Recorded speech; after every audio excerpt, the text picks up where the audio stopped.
কলেজে পানীয় জলের দাবিতে চাচল মহকুমা শাসকের কার্যালয়ে মূল ফটকে ধর্নায় চাচল কলেজের ছাত্রছাত্রীরা।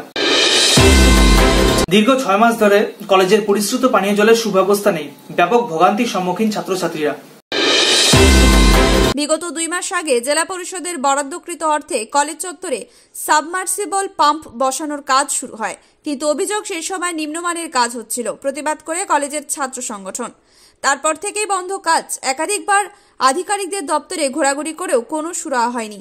তারপরে এদিন মহকুমা শাসক কার্যালয়ের মূল ফটকের সামনে বসে ধর্ণা বিক্ষোভ কলেজের ছাত্রছাত্রীদের, যার নেতৃত্বে রয়েছে চাচল কলেজের তৃণমূল ছাত্র পরিষদ। Bureau report, XTV Bangla.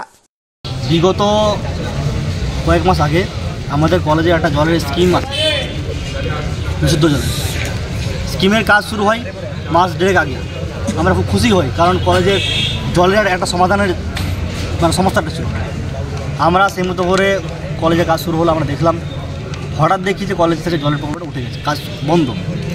যে কন্ট্রাক্টর তাকে বলি, দাদা কাজ, হ্যাঁ ভাই কাজ শুরু হবে, কাজ শুরু হবে বলে থেকে যায়।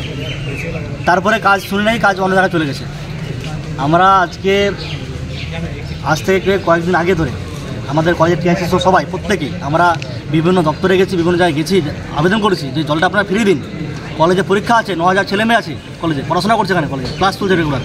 জলটা খাবে কোথায়? সবাই প্রত্যেকটা ছেলে মেয়ে এখানকার ম্যাক্সিমাম ছেলে মেয়ে গরিব, স্কলারশিপ নিয়ে পড়াশোনা করে। মানে কলেজে দীর্ঘদিনের যে একটা জলের সমস্যা, সেই সমস্যার সমাধানের জন্য আমরা আজকে বিক্ষোভটা দেখাচ্ছি। কি সমস্যা? সমস্যা হচ্ছে আমাদের কলেজে জলের ব্যবস্থাটা নেই।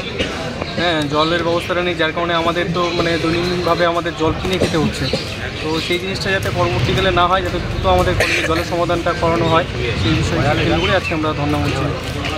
কি চাইছেন? আমরা চাইছি তাড়াতাড়ি দ্রুত এবং আমাদের জলের সমস্যার সমাধানটা হোক। আপনার নাম? আমার নাম সুখদেব সিং, আমি তৃতীয় বর্ষের